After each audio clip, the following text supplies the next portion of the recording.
آسان ہے جس نے نام لینے کی توفیق عطا فرمائی، ورنہ ہمارے بس میں تو نہیں ہے کہ ہم اللہ کا نام لے سکیں.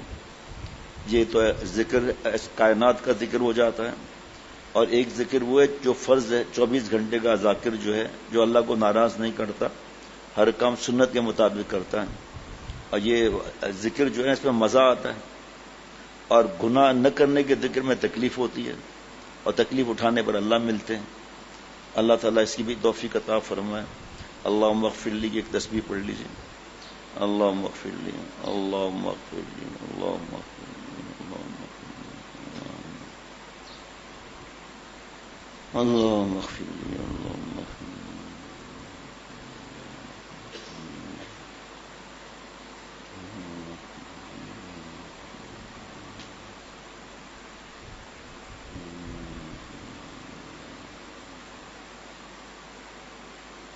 اللہم اغفر لی، اللہم اغفر لی.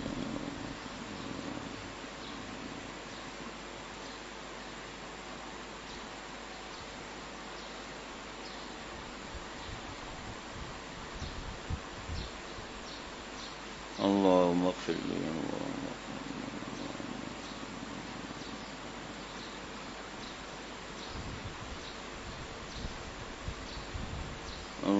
اغفر لی،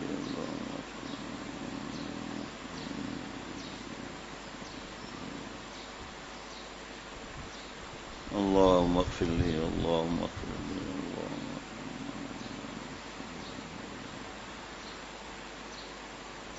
اللہم اغفر لی،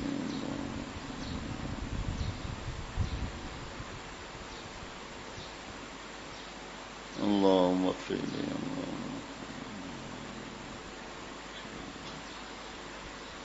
اللہم اغفر لی،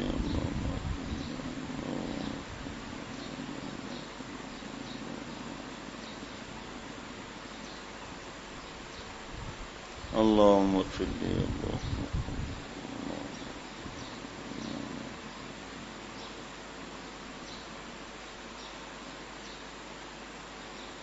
اللہم اغفر لی.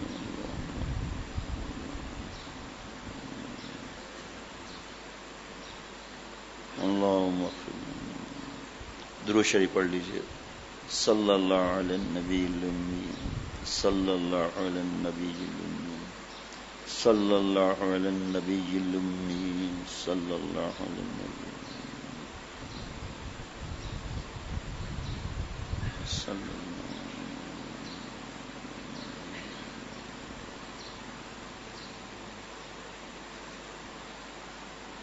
صلی اللہ علی النبی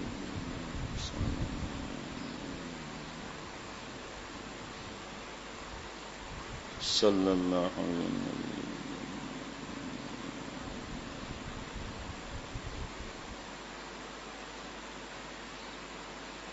صلی اللہ علی النبی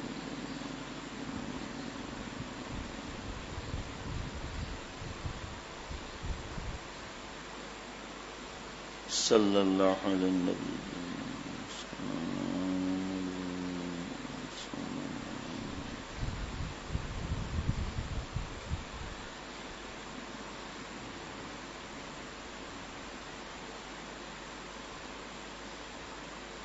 صلی اللہ صلی اللہ علی النبی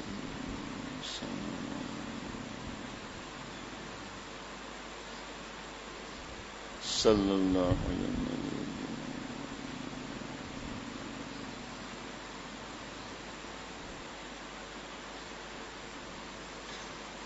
صلی اللہ علی النبی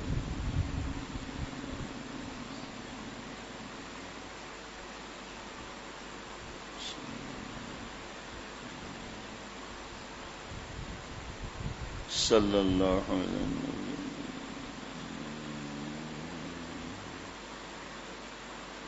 صلی اللہ. شیخ العرب العجم عارف باللہ حضرت مولانا شاہ کی محمد اختر صاحب رحمۃ اللہ علیہ، جن کا غلام، جن کے قدموں کی خاک، ان کے ملفوظات 185 صفحات پر، جس میں اللہ تعالیٰ نے اپنی رحمت سے ہمیں 171 صفحات پڑھنے کی توفیق اور سننے کی توفیق عطا فرمائی. حسد، تکبر، ریا، اخلاق، اصلاح کا طریقہ، یہ سب الحمدللہ بیان ہوتے چلے گئے. اور ابھی 2-3 دن سے ریا اور تکبر اور جہاں پر بیان ہو رہا تھا. آج جو ہے وہ حسد کا علاج اور حسد کو محبت میں تبدیل کرنے کا نسخہ. یہ سب مختصر ہیں. اصلاح فرض ہے. یہ جتنی بھی روح کی بیماریاں، گناہ کا ذکر ہوا، گناہ کس طرح چھوٹیں، یہ ایسا ہے جیسے بھینس اٹھا لینا. ایسا ہے جیسے بھینس اٹھا لینا. بھینس اٹھا نہیں سکتے آپ اور ہم، لیکن ایسا ہے جیسے بھینس اٹھا لینا، تو پھر مرغی اور تیتر اور بٹیر تو یوں اٹھ جائیں گے. حضرت حکیم الامت مجدد ملت حضرت مولانا شاہ اشرف علی تھانوی صاحب رحمۃ اللہ علیہ کو لکھا ایک شخص نے کہ مجھے حسد کی بیماری ہے، اپنے بھائی پر میرا دل جلتا ہے کہ اس کی ترقی کیوں ہو رہی ہے اور میری کیوں نہیں ہو رہی.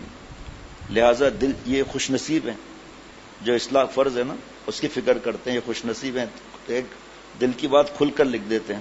یہ خوش نصیبی ہے. یہ عمل انشاءاللہ ہو جائے گا، جلد دیر سویر جیسے بھی ہو جائے گا انشاءاللہ. پتہ تو چلے نا کہ کتنا بڑا گناہ ہے. گناہ کو گناہ سمجھنا 90% کامیابی ہے، 10% توبہ معافی.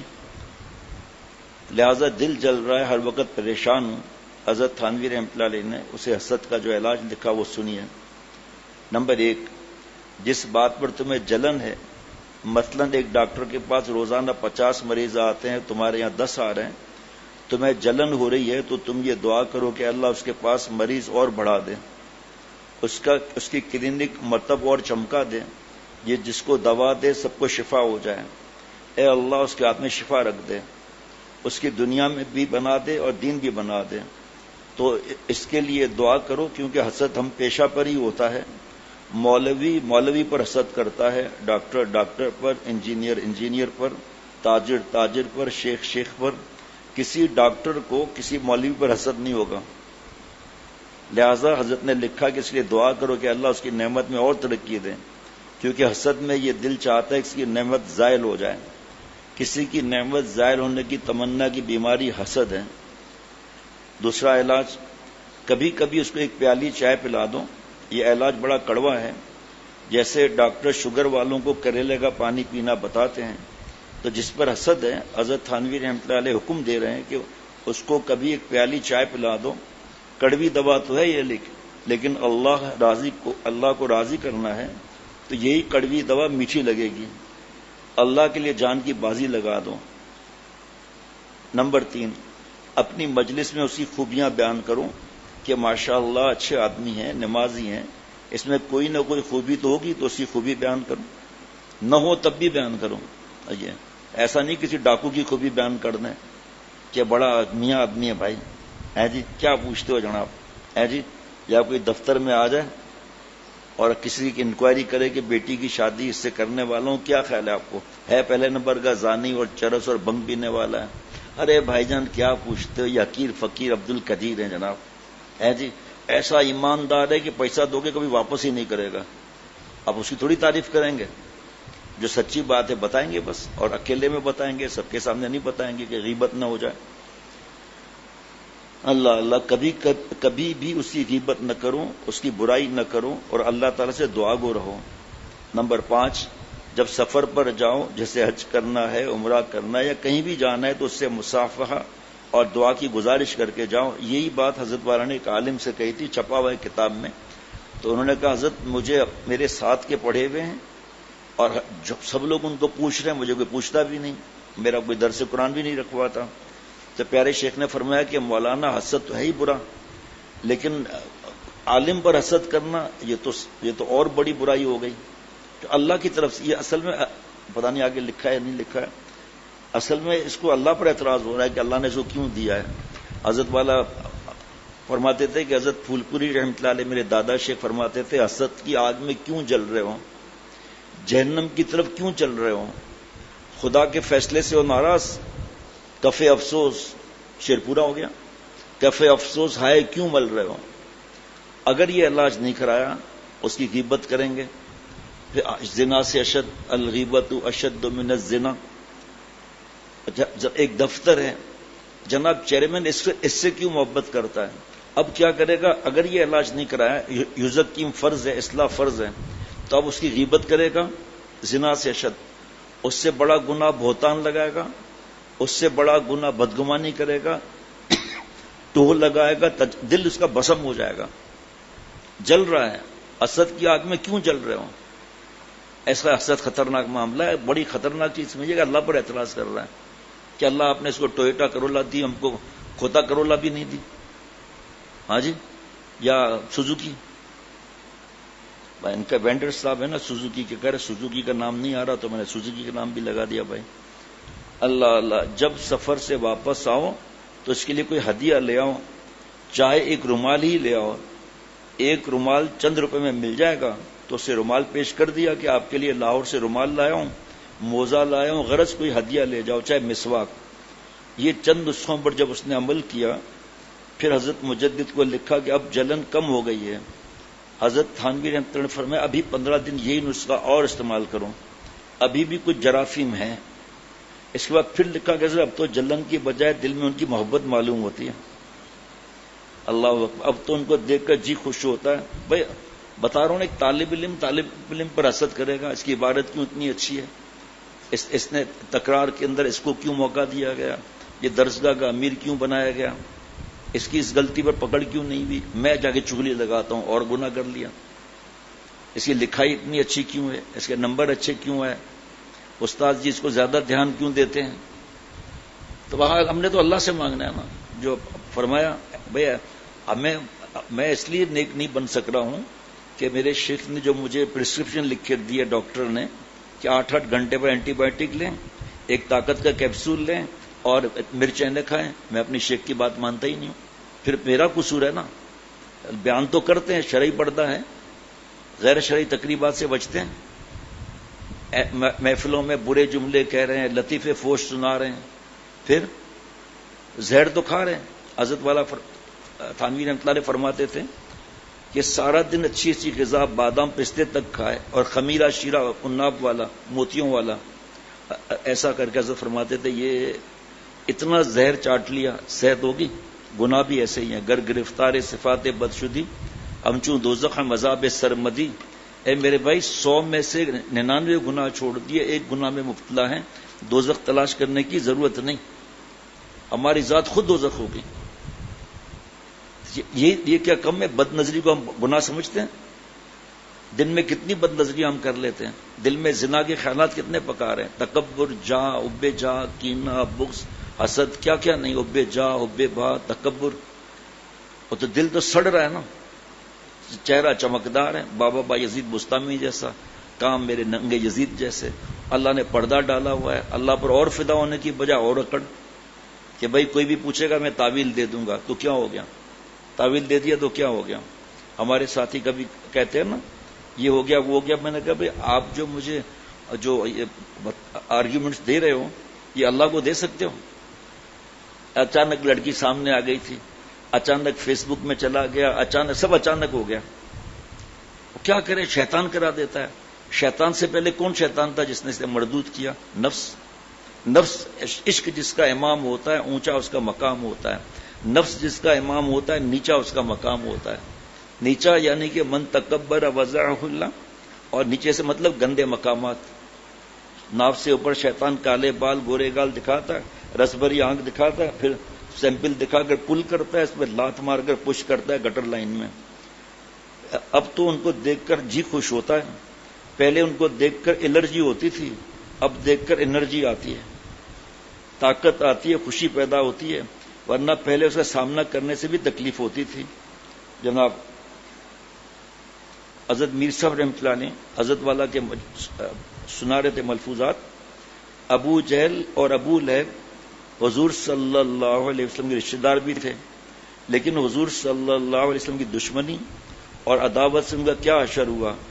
حالانکہ ایسی بات نہیں تھی کہ وہ پہچانتے نہ ہوں۔ ابو جہل اور ابو لہب چچا تھے۔ ایک دفعہ ابو جہل کے بعد اس کا بیٹے نے کہا میں تو آج حضور صلی اللہ تعالی علیہ وسلم کو خوب سنا کر آیا ہوں۔ یہ سن کر ابو جہل ایک دم گھبرا گیا، حالانکہ ابو جہل کتنا بڑا دشمن تھا۔ کہنے لگا ارے تو نے کیا غضب کیا؟ پھر پوچھا کہ حضور صلی اللہ علیہ وسلم نے تجھ کو کچھ نہیں کہا؟ کہنے لگا حضور صلی اللہ علیہ وسلم نے یہ فرمایا کہ یا اللہ اپنے شیروں میں سے کوئی شیر اس پر مسلط فرما. ابو جہل کافر اور دشمن ہو کر یہ کہہ رہا بیٹا اب تو بچ نہیں سکتا. محمد صلی اللہ علیہ وسلم جو بھی کہتے ہیں ویسا ہی ہو جاتا ہے. ابو جہل ابو لہب منافق سب پہچانتے تھے. اسی پر تو مواخذہ ہے، ورنہ اللہ تعالیٰ ظالم تھوڑی ہے. یہ لوگ نہ جاننے کے باوجود جانتے تھے. ان کو دل میں معلوم تھا کہ یہ آخری نبی ہیں صلی اللہ علیہ وسلم. یہ لوگ آپ صلی اللہ علیہ وسلم کے معجزات بھی دیکھتے تھے. ابو جہل نے تو کہا تھا کہ مجھے چاند کے 2 ٹکڑے کر کے دکھائیں. آپ صلی اللہ علیہ وسلم نے ایسے ہاتھ سے اشارہ کیا، چاند کے 2 ٹکڑے ہو گئے. اس وقت ہندوستان میں ایک راجا تھا، اس نے بھی چاند کے 2 ٹکڑے دیکھے. تب اس نے تحقیق کی کہ چاند کیسے الگ ہو کر جڑ گیا. جب اس کو معلوم ہوا کہ عرب میں ایک نبی پیدا ہوئے ہیں، یہ ان کا معجزہ تھا، تو ہندو راجا ایمان لے آیا اور خبیث ابو جہل دیکھ کے کرنے لگا رے محمد صلی اللہ علیہ وسلم نے جادو کر دیا ہے. اسلام کی پہلی جنگ جو جنگ بدر میں ابو جہل مارا گیا. اس کے ایک دوست نے کہا کہ تو اور میں ساتھ ہیں، کوئی اور ہے نہیں، مجھے یہ بتا کہ محمد صلی اللہ علیہ وسلم جو نبوت کا دعویٰ فرما رہے ہیں اور وہ جو کچھ بھی فرما رہے ہیں کیا وہ جھوٹ کہتے ہیں؟ ابو جہل نے کہا نہیں، وہ جو کچھ کہہ رہے ہیں بالکل صحیح کہہ رہے ہیں. اس کے دوست نے پوچھا کہ پھر تو ایمان کیوں نہیں لاتا؟ ابو جہل نے کہا کہ میں ایمان اس لیے نہیں لاتا کہ اگر میں ان پر ایمان لے آیا تو میری ساری چودراہٹ ختم ہو جائے گی. اس نے اپنی چودراہٹ کی خاطر مقابلہ کیا. اور ابو لہب سود لیتا تھا، اکڑ کہ سود ختم کرنا پڑے گا. آپ صلی اللہ تعالی علیہ وسلم نے اس وقت فرمایا ابو جہل اس امت کا فرعون تھا. فرمایا کہ حضرت والا رحمت اللہ علیہ کے پاس حضرت میر صاحب رحمت اللہ علیہ فرماتے ہیں کہ ایک دل میں بات آتی تھی. اللہ کا شکر ہے کہ میں نے یہ بات حضرت مولانا ادریس کاندیلوی رحمت اللہ علیہ کی کتاب میں دیکھی. دل میں یہ آتا تھا کہ نبیوں کے سردار صلی اللہ علیہ وسلم کا جو دشمن تھا یہ اس فرعون سے بھی بڑا دشمن تھا، اس لیے کہ وہ فرعون تو حضرت موسیٰ علیہ السلام کا دشمن تھا، اور ابو جہل تمام انبیاء علیہ الصلوۃ والسلام کے سردار آپ صلی اللہ علیہ وسلم کا دشمن ہے. ابو جہل فرعون سے بھی بڑا دشمن تھا. اس کی دلیل یہ تھی کہ جب فرعون ڈوبنے لگا تھا تو وہ ایمان لانے کے لیے کہنے والا تھا. جب فرعون نے عذاب دیکھ لیا اس وقت ایمان قبول نہیں ہوتا. حضرت جبریل علیہ السلام نے ایک روایت ہے کہ اس کے منہ میں مٹی ٹھونس لی. حضرت والا ہمارے پیارے شیخ رحمۃ اللہ نے فرمایا کہ یہ فرشتوں کی دینی غیرت تھی. فرعون کے دل میں تو یہ داعیہ ہوا پیدا کہ میں ایمان لے آؤں، مگر اس خبیث ابو جہل کا کیا ہوا؟ جنگ بدر میں اس کو 2 نابالغ بچوں نے مارا تھا. ابو جہل نے بچوں سے کہا تم تو چرواؤں کے بچے ہو اور میں تو قریش قبیلے کا سردار ہوں. اس وقت بھی تکبر نہ چھوٹا. اس کا رات کو بھی قدرتی یہ بات نکلی تھی الحمدللہ عشاء کے بعد کے بیان میں. تو ابو جہل گردن یہاں سے کٹتی تھی، اس بدبخت نے کہا میری گردن یہاں سے کاٹو تاکہ آپ صلی اللہ علیہ وسلم کے پاس جب گردن آئے تو میری گردن اونچی ہو. انا للہ و انا الیہ راجعون. ابو جہل ابو لہب کیا ہیں؟ جتنے بھی کفار ہیں سب کو معلوم ہے کہ دین اکثر اسلام ہے، لیکن حق جانتے تو ہیں وہ مگر مانتے نہیں. حق جانتے تو ہیں وہ مگر مانتے نہیں. ضد ہے جناب شیخ تقدس معاد میں. اگر ایسا ہوتا ہے کہ مسلمان کے گھر میں مسلمان پیدا ہوئے اور کافر یہ گھر میں کافر پیدا ہوئے، بس ہو گئے.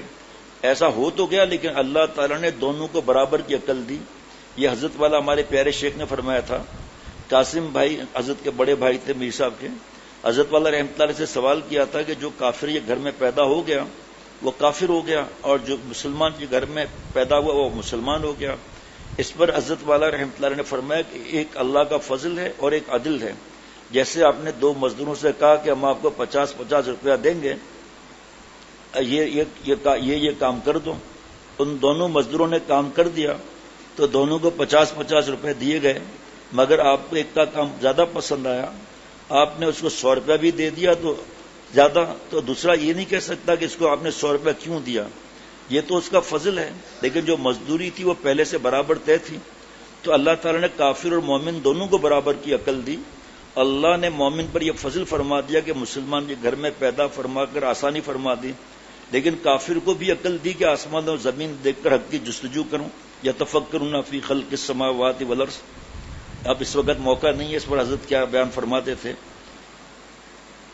اللہ اللہ. حضرت امام ابو حنیفہ رحمۃ اللہ علیہ فرماتے ہیں کہ اگر کوئی ایسی جگہ پیدا ہو جہاں کوئی نبی بھی نہ پہنچا ہو، کوئی ایسا جنگل یا جزیرہ ہو کہ کوئی اس کی دیکھ بھال کرنے والا بھی نہیں ہو، نصیحت کرنے والا بھی نہ ہو، تو اس کے لیے صرف آسمان اور زمین کو دیکھ کر اتنا اقرار کر لے کہ ضرور کوئی اس کا خالق ہے، صرف اس پر ہی اس کی نجات ہونے کا اللہ تعالیٰ کے فضل سے امید ہے. مومن اور کافر دونوں کو برابر کی عقل دی گئی، لہذا اگر وہ اپنی عقل کو استعمال نہ کریں اور اس سے کام نہ لیں تو ان کا قصور ہے. کافر بھی اس بات کو جانتے ہیں کہ دین اسلام حق ہے، مگر اس کو صرف ضد کی وجہ سے نہیں مانتے. اللہ محفوظ رکھے. اللہ تعالیٰ 171 صفحہ نہیں تھا، میں نے 171 چشمہ نہیں لگا تھا، 171 پڑھا. آج 181 صفحات پورے ہو گئے، اور انشاءاللہ کل اللہ والوں کا استغنا کہ کیا استغنا کی شان ہوتی ہے، اور ہم کس طرح، جو رات کو عرض کیا تھا کہ کس طرح مالداروں کے مسئلے ہمارے دماغ میں آتے ہیں اور ان کا کس طرح خدمت کرتے ہیں. پھر رات یہ بیان ہوا کہ مالدار کے پاس جانا چاہیے یا مالدار کو ہمارے پاس آنا چاہیے. جب آتا ہے تو ان کے جوتے اٹھاتے ہیں یا نہیں اٹھاتے. اللہ تعالیٰ عافیت کی حیات نصیب فرمائے، اپنا قرب عظیم اللہ عطا فرمائے، خاص تعلق نصیب فرمائے. تینوں کل 3 بار پڑھ لیں. اللہ اللہ. بسم اللہ الرحمن الرحیم. قل هو اللہ احد اللہ الصمد لم یلد ولم یولد ولم یکن له کفوا احد. بسم اللہ الرحمن الرحیم. صمد لم یلد ولم یولد ولم یکن. تینوں کل کی پابندی بہت خاص ہے، کیونکہ حدیث پاک ہے کہ یہ تینوں کل جو صبح و شام 3 بار پڑھ لے گا، جادو سے، نظر سے، حسد سے، ہر شر سے حفاظت ہوگی. بسم اللہ اللہ الصمد. بسم اللہ الرحمن الرحیم. قل اعوذ برب الفلق من شر ما خلق من شر غاسق اذا وقب من شر قل اعوذ برب الفلق من شر ما خلق من شر غاسق اذا وقب.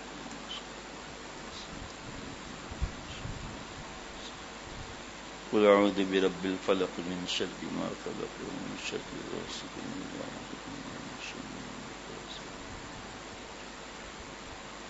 قل اعوذ برب الناس ملك الناس اله الناس من شر الوسواس الخناس. قل اعوذ برب الناس ملك الناس اله الناس من شر الوسواس الخناس. قل اعوذ برب الناس ملك الناس اله الناس من شر.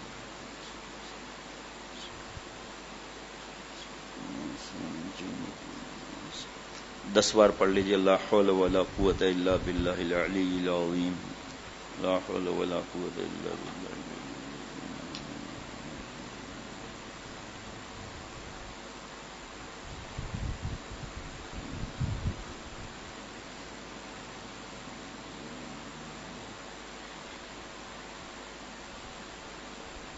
لا حول ولا قوت الا باللہ.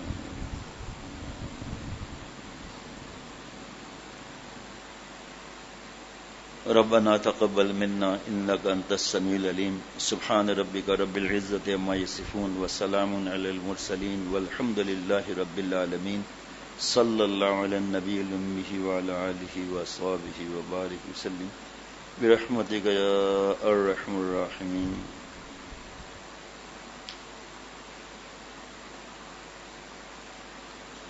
نہیں، کوئی معافی کی بات ہی نہیں. رات کو جو میں نے محسوس کیا پوچھ لیا، مجھے امید بھی نہیں تھی لیکن احتیاطاً پوچھ لیا تھا. الحمدللہ میرا دل مطمئن ہے. محمد زہیب 8 بجے صبح واپسی ہے. دل نہیں چاہ رہا مت جائیں. پھر بھائی دل پر عمل، ایسے اچھی بات پر تو دل پہ عمل کرنا چاہیے نا. پڑھائیاں بھی ہیں بھائی، سب کام ہیں. اللہ تعالیٰ ہم سب کو عافیت کی حیات نصیب فرمائے، فلاح دارین نصیب فرمائے، جملہ مقاصد حسنہ اللہ پورے فرمائے.